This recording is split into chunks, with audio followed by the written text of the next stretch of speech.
Hola amigos, ¿cómo están?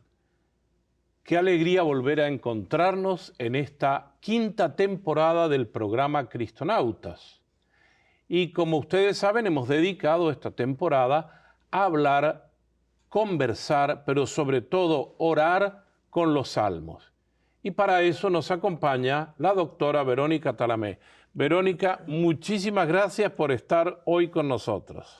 Muchas gracias a vos, Ricardo, por esta oportunidad, por poder llegar a tantos que quizás de otra manera no hubiéramos podido alcanzar, ¿no? Que podamos orar juntos como familia, una gran bendición. Muchas gracias. Que podamos orar juntos como familia. Esa es un poco la temática que estamos llevando. Y este programa lo vamos a dedicar al Salmo 42.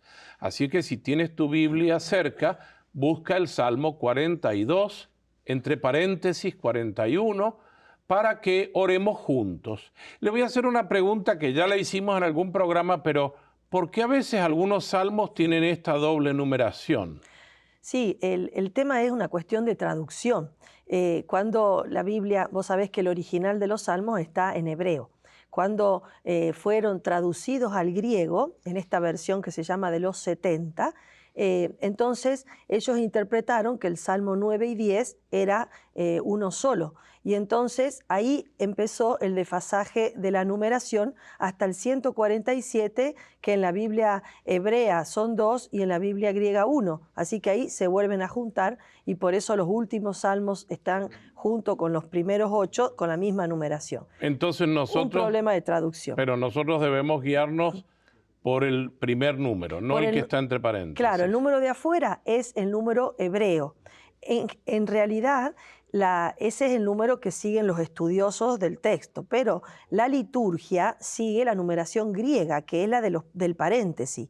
Así que por ahí, si a nosotros nos suena el número del paréntesis, es porque están siguiendo la numeración griega. Y entonces la liturgia, el latín, sigue el griego, sigue el del paréntesis. Pero yo, por ejemplo, cuando me refiero a un salmo, lo hago con el número de afuera, que es el original hebreo. Claro. Acordémonos entonces algo que es muy importante. Cuando pasamos a la Eucaristía y pasa el salmo, a veces no coincide el número porque están siguiendo la numeración griega. Exacto. Así es. Bueno, hoy vamos a hablar del Salmo 42 y vamos a orar un poquito con el Salmo 42. ¿Cuál sería un primer abanico? Así que ya vayan abriendo sus Biblias. ¿Cuál sería un primer abanico del Salmo 42? ¿Qué nos presenta el Salmo 42? Bueno, el Salmo 42 es llamado así la perla poética del Salterio, paréntesis. Gracias a esa frase que yo leí en un autor, Cordero se llamaba el autor, me atrajo tanto ese desafío, la perla poética del Salterio, que yo hice mi tesis de licenciatura con este salmo. Todo el salmo fue mi tesis y realmente me pareció una obra estelar. Exquisito, un salmo que tiene muchísimas imágenes, muchísimas problemáticas, temáticas muy interesantes e incluso muy actuales. Ahora vamos a tratar de ir haciendo esta llegada a la realidad, ¿no? A la actualidad. ¿De qué se trata el Salmo así en pocas palabras? Bueno, de alguien que está en una situación de angustia, que está afligido, que está lejos del templo y está lejos del templo y afligido, perseguido, burlado, desafiado por enemigos que, bueno, como ellos no tienen fe, desafían al orante: ¿dónde está tu Dios? ¿Viste cuando pasa lo mismo, ¿no? Cuando uno está en un momento difícil, de tribulación, que hay que tener más fe y más esperanza que nunca, viene uno que no cree en nada ni en nadie y te dice: ve, para eso sos cristiano, ¿dónde está tu Dios? ¿Dónde está el Dios en el que crees? ¿Por qué no te saca este problema? Bueno, esas preguntas que son humanas y fatales en un momento de tribulación para el que las recibe, son las que también están en este salmo.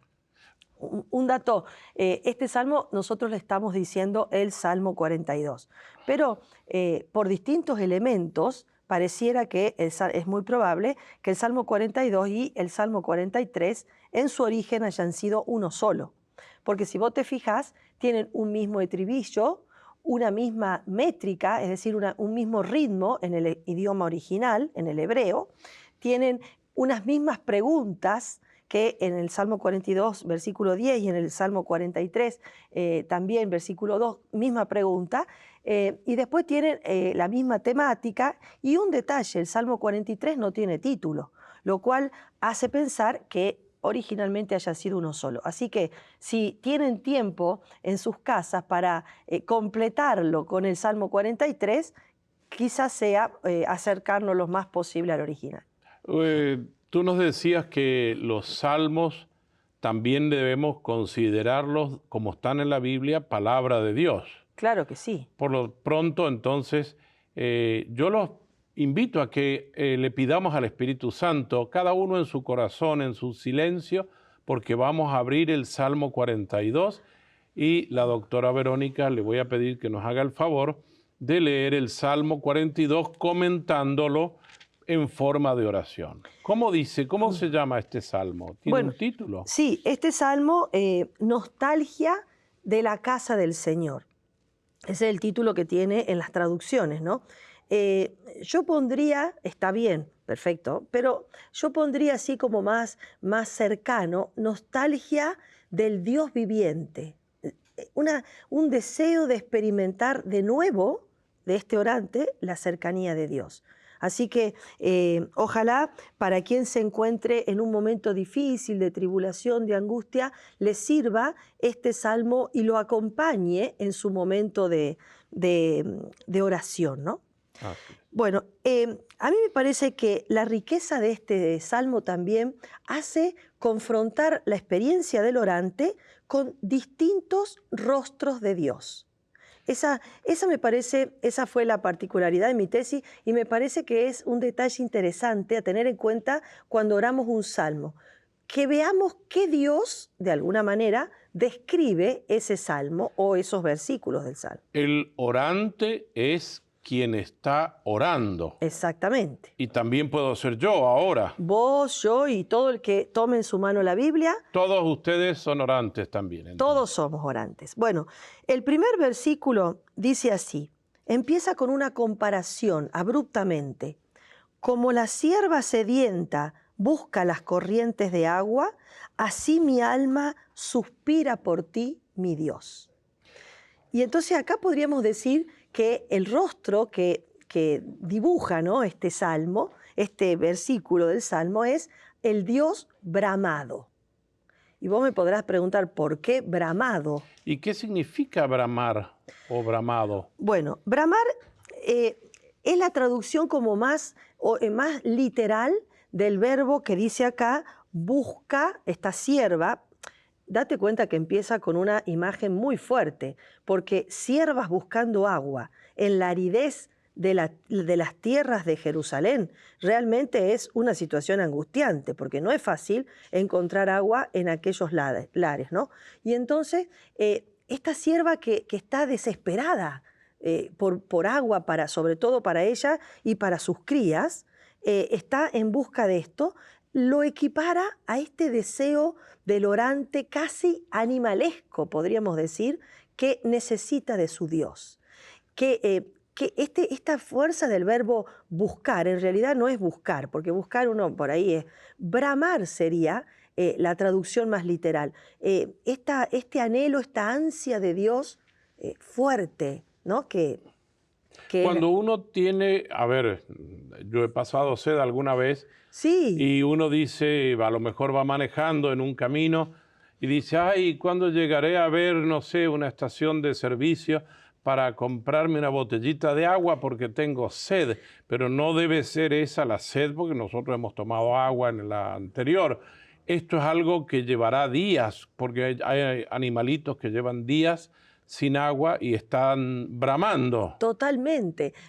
Un detalle exegético. Este salmo usa 2 veces este verbo bramar. Y son las únicas 2 veces en el Antiguo Testamento que se usa ese verbo. Y una sola vez en el Nuevo Testamento se usa el verbo bramar, que me permito compartirlo con ustedes porque tiene que ver con la palabra de Dios. Mira, es en 1 Pedro, capítulo 2, versículo 1.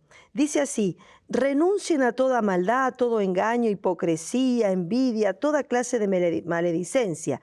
Y como niños recién nacidos, bramen la leche pura de la palabra.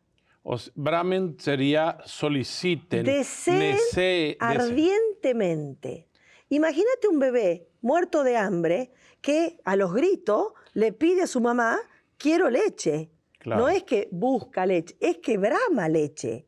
Y dice el texto de Primera de Pedro capítulo 2 que así tenemos que hacer con la palabra de Dios. Desearla ardientemente para que la palabra sea nuestra salvación. Así que es interesante porque solamente se usa 2 veces en toda la Biblia, para la sierva y para el recién nacido. Este instinto animal que busca como el alma a Dios. Una imagen hermosa. Una imagen preciosa que nos ayuda como la sierva sedienta brama por corrientes de agua. Esta imagen, corrientes de agua viva, recuerda, a diferencia, ¿no?, de lo que está presente en Jeremías, recuerda las aguas estancadas que no dan de beber y que no sacian la sed.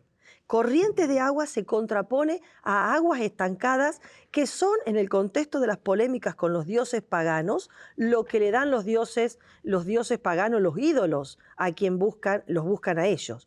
Entonces acá hay un detalle muy interesante. Si vos querés saciar tu sed, si querés calmar tu deseo de Dios, no hay que ir por estanques de agua podrida, hay que ir por corrientes de agua que, dice ahí, mi alma por ti suspira, mi Dios, el único Yahvé.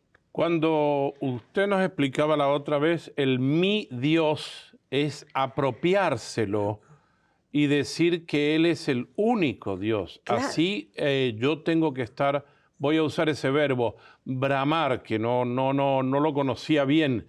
Bramar es decir, necesitar, deseando ardientemente, fuertemente, la palabra de Dios. Como con instinto animal. La sierva nos hace de referencia, ¿no? Bueno, y este mi Dios, como vos bien decías, nos recuerda la alianza. No es cualquier Dios, es mi Señor que dice una relación personal con Dios. En la angustia, ¿qué puede pasar, Ricardo? Que uno se agarre, se aferre a otras realidades y deje de lado a mi Señor. ¿Por qué? Porque en la angustia, en la tribulación, uno parece como que siente que Dios lo abandonó. Y entonces, en vez de seguir insistiendo en ese Dios vivo, se busca otros dioses y se olvida de Dios verdadero. Y eso es lo que el Salmo nos advierte que no tiene que pasar. Perdón que voy a decir algo, ya que estás tocando este tema. Yo recuerdo una señora amiga muy cristiana, católica, que ella decía: yo estoy bien, pero si algún día a mí me dicen que yo tengo una enfermedad incurable, me da lo mismo ir a que un aborigen con una pluma mágica me dé vueltas. Eso no está bien. Y eso no tendría que estar, no tendría que estar ni en el pensamiento de un cristiano. O sea, no hay alternativas al Dios verdadero. En el momento de la mala noticia hay que aferrarse cada vez más a Dios, no buscar alternativas, no buscar otros sustitutos, porque terminan siendo, como dicen los profetas, nada. Dioses de madera que nos salvan, dioses de madera que no nos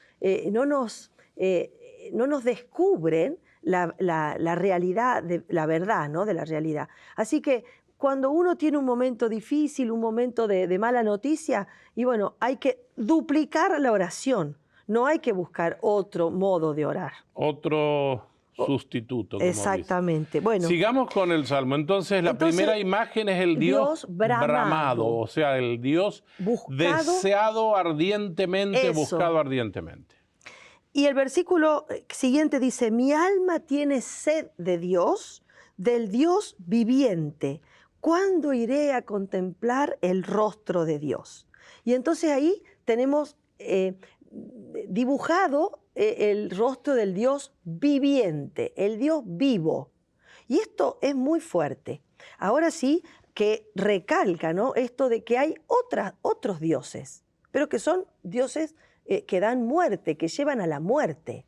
Hoy podríamos decir, hay tantos que endiosan realidades que no son de vida, y bueno, tantos vicios, ¿no?, que el alcohol, que la droga, tantas cosas que uno cree que son como dioses, porque nos sacan a lo mejor momentáneamente de alguna realidad triste o difícil, pero ¿a dónde nos llevan? A la muerte. En cambio, el Dios vivo, el Señor que nos salva, es uno solo. Ahora, en otro programa tú decías que a veces Dios, que está presente siempre, nosotros por algún motivo no lo sentimos presente. Es por eso que aquí está diciendo, clamo por ver a mi Dios o al Dios viviente. Exactamente. No es que Dios se fue. No, ¿dónde se va a ir? Dios no tiene dónde irse. Dios es omnipresente, ¿no? Y no hay espacio donde irse. Pero nosotros tenemos la experiencia porque la dificultad, la mala noticia, la situación adversa, los enemigos, la enfermedad, la muerte de un ser querido, como que nos opacan nuestra experiencia de fe. Pero es una oportunidad, un desafío a crecer en la fe, no para que nos vayamos a un canal alternativo, sino para que de verdad dupliquemos y reforcemos la fe en el Señor, ¿no? Entonces este salmo también tiene que ver con la fe. Exactamente, tiene que ver con la fe, porque solamente un creyente, una persona que tiene fe, logra en la dificultad, en la angustia, en esta digamos, adversidad, logra sostenerse, perseverar y encontrarse con Dios. Ya vamos a ver que el Salmo nos da algunas pistas más. A ver. Sigamos. Bueno, el tercer rostro de Dios que nos propone el Salmo es el Dios omnipresente. Pero fíjate que hay, yo le puse así, ¿no? Estos títulos son míos, obviamente, ¿no? Pero este Dios omnipresente, fíjate a ver si te dice algo este versículo. Las lágrimas son mi único pan, de día y de noche, mientras me preguntan sin cesar, ¿dónde está tu Dios? Eso es como cuando uno se siente triste, lo de que decías recién, y vienen estos amigos como los de Job, sí. ¿Se acuerdan que del libro de Job? Que están diciendo, oye, ya déjate de eso. Esos amigos existen hoy en día también, y mucha gente. Pero totalmente, ¿cuánta gente nos prueba en nuestra fe justamente en el momento de la dificultad, cuando las lágrimas son el pan? Fíjate, uno cuando dice esta metáfora, esta imagen, ¿no? El pan es algo que nos alimenta, el pan es la comida. Ahora imagínate vos comer todo el día lágrimas. O sea, la aflicción... Estar llorando permanentemente por la tristeza. La aflicción de este hombre o de esta mujer que está orando este salmo es extrema. Porque para decir que la lágrima es tu pan diario, de día y de noche, te la pasas llorando. Bueno, y encima, yo le puse omnipresente, ¿por qué? Porque está omnipresente el discurso sobre Dios, pero no la experiencia del orante de Dios. Él no está experimentando a Dios. Lo único que sí está escuchando todo el día, como las lágrimas, es la pregunta, ¿dónde está tu Dios? O sea, pareciera como que es incompatible ser creyente, ser cristiano, tener fe en el Señor y el sufrimiento. Parece incompatible. Por eso te cuestionan los de afuera, ¿dónde está tu Dios? Como si tener fe sería sinónimo de estar siempre happy. Bueno, la verdad es que es un tema que es muy cuestionable porque hoy en día la gente dice, si tú vas a la iglesia te va bien, si tú rezas te va bien, si tú estás de acuerdo a lo que Dios te va bien. Y nosotros conocemos muchísimo y a veces nos ha pasado que mientras más cercanos a Dios estamos, a lo mejor que nos va peor, perdemos trabajo, nos va mal en la salud, etcétera, etcétera, y esta gente se aprovecha. ¿Y qué más tenemos para este salmo? Bueno, En el versículo 5 tenemos a lo que yo llamé el Dios exultado. Porque dice, al recordar el pasado, me dejo llevar por la nostalgia.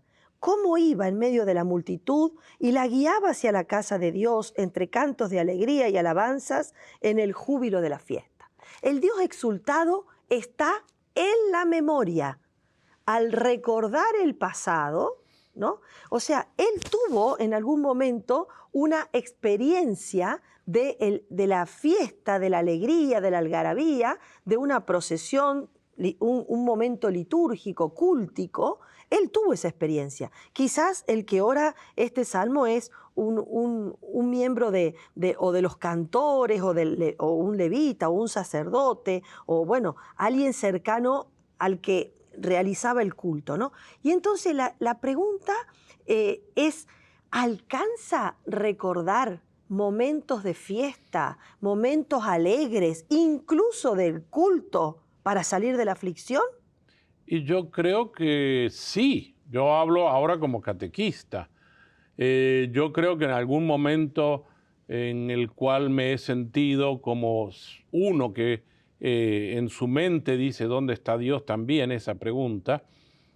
Yo recuerdo, por ejemplo, el momento de mi primera comunión, el momento de mi confirmación, y cuando después de eso hicieron una fiesta conmigo, mis familiares y amigos, a mí me ayuda, y me acuerdo también hasta de los cantos que se cantaron en esos momentos. Qué buena memoria tenés.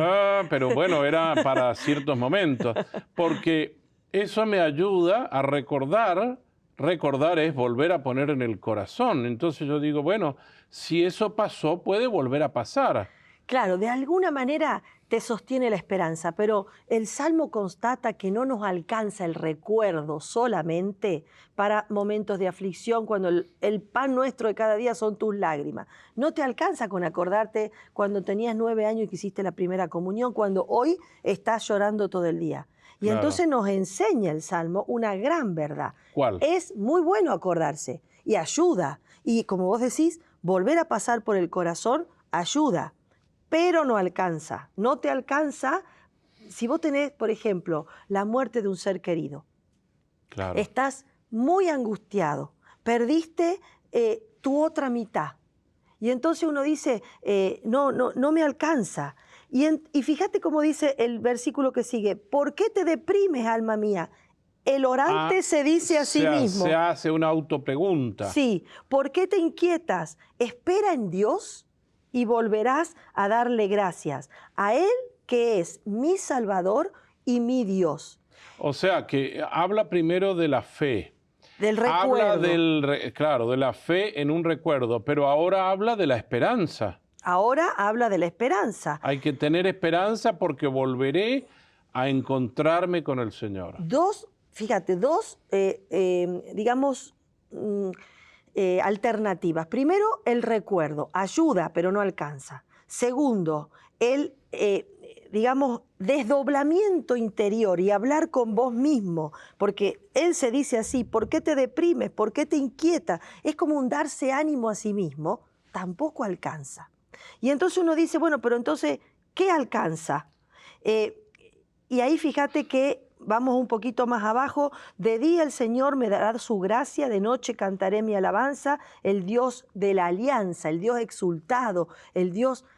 Y entonces si vos me preguntaras, porque sigue el Salmo, ¿no? Y el desafío es que cada uno que ora lo siga tratando y lo siga leyendo y lo siga orando, pero ¿qué es lo que alcanza? Salir de uno mismo y ponerse en Dios. Y esa es la clave. Porque a veces uno cree que con el solo recuerdo de las cosas lindas pasadas o con el diálogo interior hecho en uno mismo, podés salir de la angustia o de la tribulación. Uno cree que con eso alcanza, pero el Salmo te demuestra que no alcanza. Hace falta salir Y en síntesis, ponerse en Dios. En síntesis, ¿cómo podríamos decir en síntesis que nos alcance? Que nos alcance, decirle, salir de uno mismo, descentrarse y ponerse en Dios. ¿Cómo hacemos para ponernos en Dios en un momento de aflicción? Bendecirlo, alabarlo por lo que Él va a hacer en el futuro. Quizás no lo hizo ya, pero lo va a hacer en el tiempo y en el modo que Él le parezca y cuando le parezca. Pero lo importante es salirse de mí y ponerme en Dios, ponerme en su fuerza salvadora, en su redención, en su poder. Bueno, Eso tú es la nombraste esperanza. muchas cosas de muchos atributos de Dios, omnipresente, aunque yo no lo sienta, pero quisiera que nos concentraras una idea para estas personas que, como yo, también he estado afligido, y nos pueda ayudar este salmo, el Salmo 42, y qué nos podrías decir al finalizar este programa. ¿Qué le podrías decir a la gente que nos está viendo? La esperanza es lo último que hay que perder. Uno puede estar probado en la fe, pero nunca desesperarse. ¿Por qué? Porque como dice el Salmo, llegaré al altar de Dios, al Dios que es alegría de mi vida. Te daré gracias, Señor mío y Dios mío.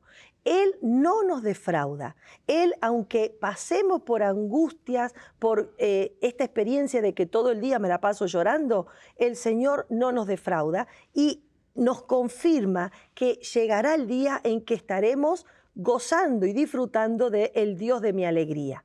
Así que este salmo es fantástico, nos invita a perseverar en la esperanza. Bueno, nos invita a perseverar en la esperanza. Yo agradezco muchísimo, doctora Verónica, que hayas estado hoy conversando y los invito a todos ustedes a que usen este salmo en su oración. Hoy hemos querido hacer un diálogo orante entre lo que nos está pasando. Yo aprendí muchísimo y espero que ustedes también hayan aprendido mucho. Doctora Verónica, nos quedan varios programas todavía sobre los salmos, así es que hasta el próximo y muchísimas gracias por tu sabiduría y por acompañarnos y por compartirla con nosotros. Muchas gracias a vos, Ricardo, y por esta oportunidad. Gracias a todos y nos vemos en el próximo programa.